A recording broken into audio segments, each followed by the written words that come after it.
مشکات میں 2001. ام عائشہ رضی اللہ تعالیٰ عنہ کہتی ہیں کہ آپ صلی اللہ علیہ وآلہ وسلم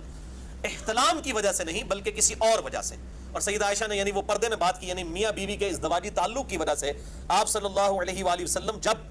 طلوع فجر اس حال میں کرتے کہ آپ جنوبی ہوتے، یعنی آپ پر غسل فرض ہوتا. اب احتلام والا معاملہ تو اس سے بھی زیادہ کریٹیکل ہے، وہ تو انسان کے اختیار میں بھی نہیں ہے. آپ صلی اللہ علیہ وآلہ وسلم اپنی بیویوں سے ازدواجی تعلق کی وجہ سے یعنی پری پلانڈ، آپ کو پتہ بھی ہوتا کہ میرے پہ غسل فرض ہے، آپ رات کو غسل کر کے نہ سوتے بلکہ اسی طریقے سے سو جاتے، اور صبح اس حالت میں اٹھتے کہ آپ جنوبی ہوتے اور ختم سحری بھی ہو چکا ہوتا، یعنی طلوع فجر بھی، یعنی آپ نے سحری بھی نہیں کی ہے اور غسل بھی نہیں اتارا ہوا، تو آپ صلی اللہ علیہ وسلم اسی حال میں روزہ رکھ لیا کرتے.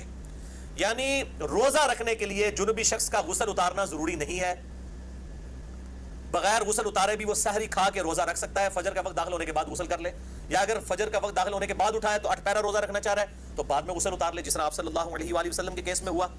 اور یہ بڑی ڈیٹیل حدیث بخاری اور مسلم میں ہے کہ حضرت ابو ہریرہ یہ فتویٰ دیا کرتے تھے کہ جس پہ غسل فرض ہو جب تک غسل نہیں اتارے گا وہ شخص روزہ نہیں رکھ سکتا. تو اس کے جواب میں ام عائشہ نے جب یہ حدیث سنائی تو سیدنا ابو ہریرہ نے اپنے فتوے سے رجوع کیا. اب حضرت ابو ہریرہ رضی اللہ تعالیٰ عنہ آپ صلی اللہ علیہ وآلہ وسلم کی وفات کے 30 سال تک بعد میں بھی یہ غلط فتویٰ دیا کرتے تھے، اور جب سیدہ عائشہ سے ان کو یہ بات پتہ چلی